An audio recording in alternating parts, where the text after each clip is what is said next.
चप्पल पहनकर मजा आ रहा है ना? हाँ, मैं कंगन पत्थर कुछ भी नहीं चुभ रहा है। मैं तो रोज पहनूंगी। हाँ चलो जाओ, स्कूल जाओ। जा, मेरी चप्पल तो गंदी। मैं देखता हूँ कौन रोकता है तुझे। जा।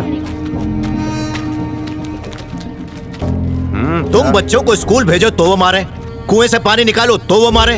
अगर तुमने घर बनाया तो उसे जला देंगे और तुम्हें मार देंगे। अगर तुम उनकी बात मान लो तो छोड़ देंगे।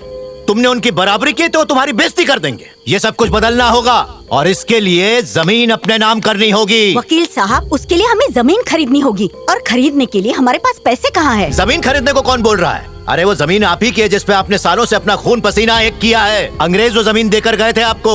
मैं ये नहीं कहता कि सब लोग बेईमान हैं, लेकिन जिन्होंने बेईमानी की है उन्हें सबक सिखाकर जमीन लेनी होगी। वकील साहब, अंग्रेज वो जमीन हमारे बाप दादाओं को देकर गए थे, लेकिन कर्जे के बदले विश्वनाथ ने वो जमीन अपने नाम कर ली। अब हम क्या कर सकते हैं? समझाओ इन्हें। देखो चाचा, वो जमीनें हमारे गांव के लोगों की है। उस जमीन को हम आपस में खरीद या बेच सकते हैं, उसे बाहर वाला नहीं हथिया सकता। और अगर ऐसा करता है तो गैर कानूनी है। तो इसलिए इस जमीन के असली दस्तावेज रजिस्ट्रार के दफ्तर से ढूंढ कर निकालने होंगे। उसके बाद जमीन हमारी हो जाएगी क्या? अरे बिना लड़े तो आजादी भी नहीं मिली थी। जमीन के कागज जब तक नहीं मिल जाते हमारा विरोध जारी रहेगा। तुम्हारा हक तुम्हें मिलकर ही रहेगा।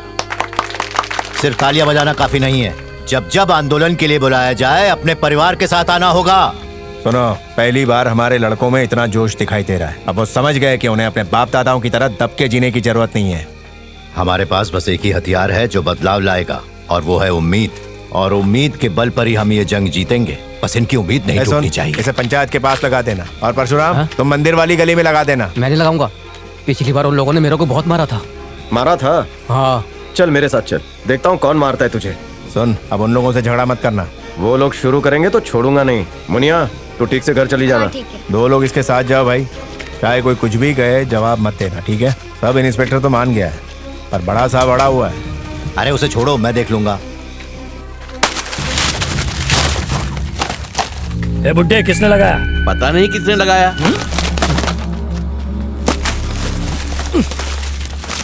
ये गांव वाले गीदड़ की तरह रहते थे, अब वो शेर बनने की कोशिश कर रहे हैं। ये हिम्मत शिवमणि की वजह से ही आई है। उसने वकील के साथ मिलकर तुम्हारे खिलाफ सभा बुलाने के लिए परमिशन मांगी है। तुमने क्या कहा? हम क्या कहेंगे, जो तुम कहोगे वही कह देंगे। उन्हें सभा बुलाने दो। सभा शुरू होने से पहले जो उनका वकील है उसे रास्ते में ही गिरफ्तार कर लो।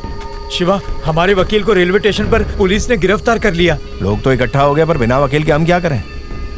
वो नहीं है तो क्या हुआ? तुम ही ने समझाओ ना। अब मैं क्या बोल सकता हूँ? अरे भैया, जो हमेशा बोलते हो वही बोलो ना। आप लोग यहाँ आए, उससे ये साबित होता है चाहे जो हो जाए हम अपनी जमीनें लेकर ही रहेंगे। पहले तो शंभू ही आंदोलन करता था, उसने शिवा को भी घसीट लिया। घर में दाना नहीं खाने को और ये नेतागिरी करने चले। दादी, आंदोलन करना गलत नहीं है। ए, दादी से ऐसे बात करते हैं क्या? चल अंदर जा, पढ़ाई कर। तुम भी कम बोला कर। 1519 एकड़ जमीन में से उस भीड़ में हमारे कुछ आदमी होने चाहिए। हाँ, क्यों नहीं? शिवमणि को देख के हमारे आदमियों की पतलून गीली हो जाती है। अगर उसे हटा दूं तो काम हो जाएगा ना? हाँ हाँ। हमारे आदमी भीड़ में घुल मिल जाने चाहिए। मैंने कहा था ना, सही समय आने दो, उन्हें कुचल कर रख देंगे। वो समय आ गया है जब जमीन हमारी होगी।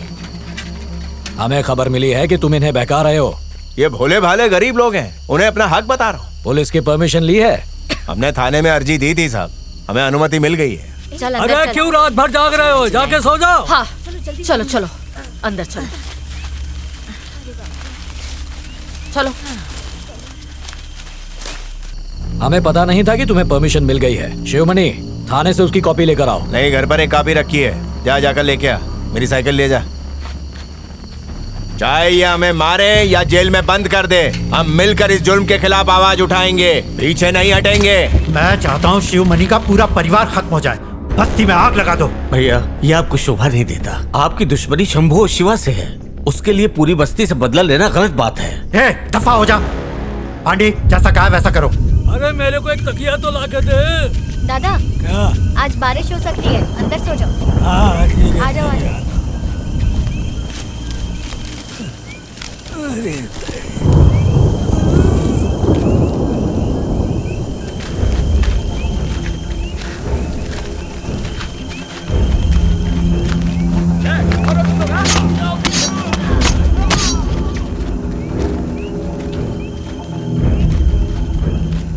अगर अगली बार बिना परमिशन भीड़ इकट्ठा की तो सबको अंदर कर दूंगा और जमानत भी नहीं होगी। उन्होंने उस वकील को गिरफ्तार कर लिया है जो हमारे लिए काम करता है। हमारे पीछे पुलिस लगा दी है, यानी वो डर गए और यही हमारी जीत है।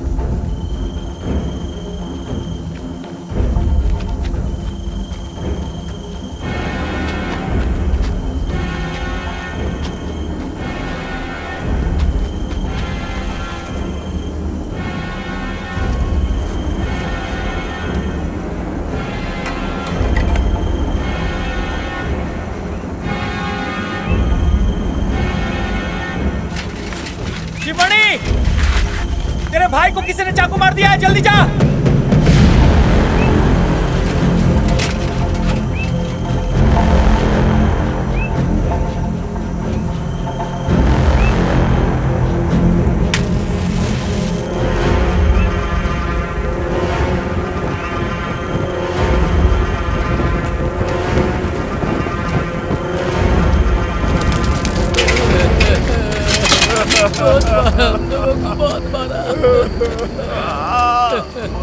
पता नहीं कौन थे।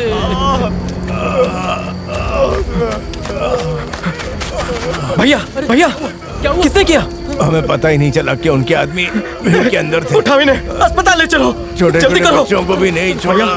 भैया भैया, तुम ठीक हो जाओगे, हिम्मत मत हारो भैया, तुम्हें कुछ नहीं होगा, कुछ नहीं होगा। अस्पताल ले जाओ, बचाओ मुझसे काम लो, मैं तुम्हें कुछ।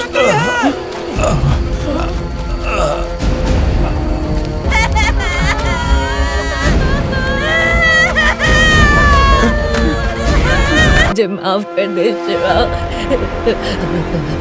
तुम लोग अंदर जाओ और तुम दोनों यहीं खड़े रहो।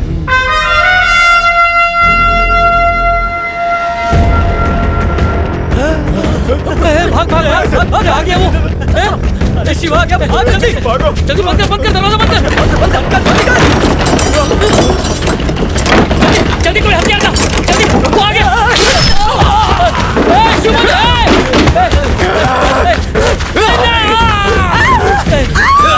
शिवा, औरतों को कुछ मत करना, अंदर चली जाओ वरना मार दूंगा।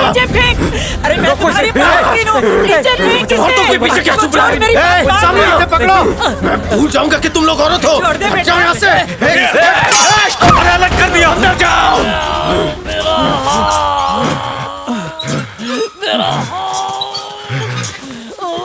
तुम लोग जाओ।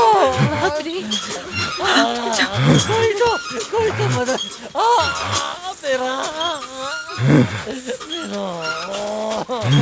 तुम अंदर जाओ, मैं संभाल लूंगा, जाओ। बेटा शिवमणि, सुनो मेरी बात। मैं उसके लिए आया हूँ जिसने मेरे परिवार को जलाया। बेटा मुझे माफ कर दे, मैं तेरे बाप जैसा हूँ बेटा, मुझे जाने दे।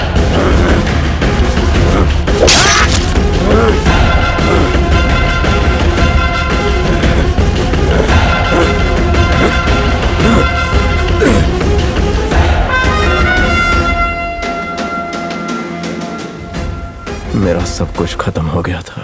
पुलिस से बचते बचाते मैं दूसरे गांव आ पहुंचा। जिंदगी ने मुझे भी दूसरा मौका दिया और वहां मेरी मुलाकात तेरे मामा से हुई। क्या हुआ भाई? हाँ, खा लो बेटा। ये सब देने से अच्छा है कि तुम मुझे कोई काम दे दो। पार्वती, पार्वती।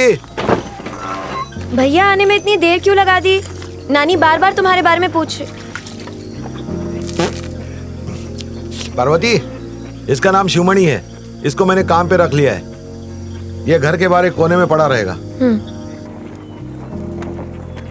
जो हाथ शराब बनाते थे उन्हीं हाथों में तेरे मामा ने बैल और हल पकड़ा दिया। क्यों भाई, नरसिंह तुम्हारी भी जमीन खरीदना चाहता है? मेरी नहीं, पूरे गांव की जमीन खरीदना चाहता है। नरसिंह बहुत जिद्दी है, कभी कभी सोचता हूँ जमीन दे दूं। मेरी जमीन के बाद उसकी नजर तुम्हारी जमीन पर है। ये जमीन मेरे साथ पार्वती की भी है। भैया तेरी माँ और मामा ने मुझे इतना प्यार दिया कि दोबारा जिंदगी जीने का दिल किया। ये ए मन्नू, जवान लड़की घर पे है और ऊपर से तूने एक पराये आदमी को लाके घर पे बिठा दिया।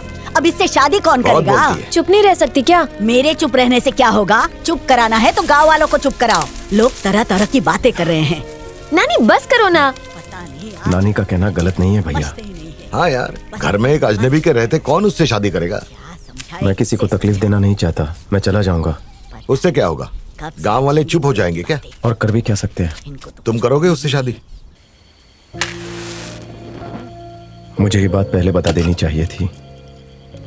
मेरा इरादा तुम्हें धोखा देने का नहीं है। पुलिस मेरी तलाश में है।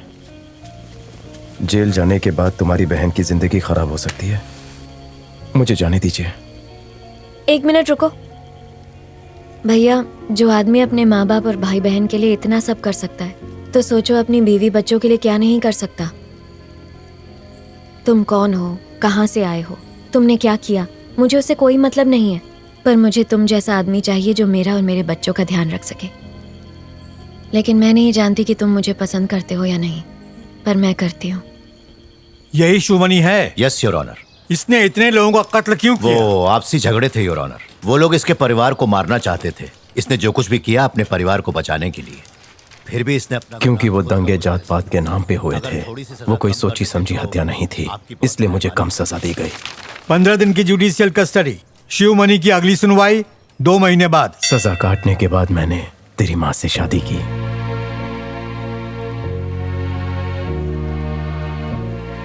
जब मैं छोटी थी तो डर लगने पर यहीं आके सोती थी। ऐसा लगता था कि ये मंदिर ही मेरी माँ है। पर अब तुम आ गए हो तो कोई डर नहीं। तुम लोगों के पैदा होने के बाद मैं अपनी पिछली जिंदगी को भुलाकर एक नई जिंदगी में गुम होने लगा। तेरे भाई की हत्या के बाद मन किया कि उनके पूरे परिवार को खत्म कर दूं, पर मैं अपने परिवार को फिर से खोना नहीं चाहता था, इसीलिए मैं शांत रहा। चिंतामणि पहले सोचता था कि उसका बाप किसी काम का नहीं है, लेकिन अब उसकी नजरों में उसका बाप किसी हीरो से कम नहीं था।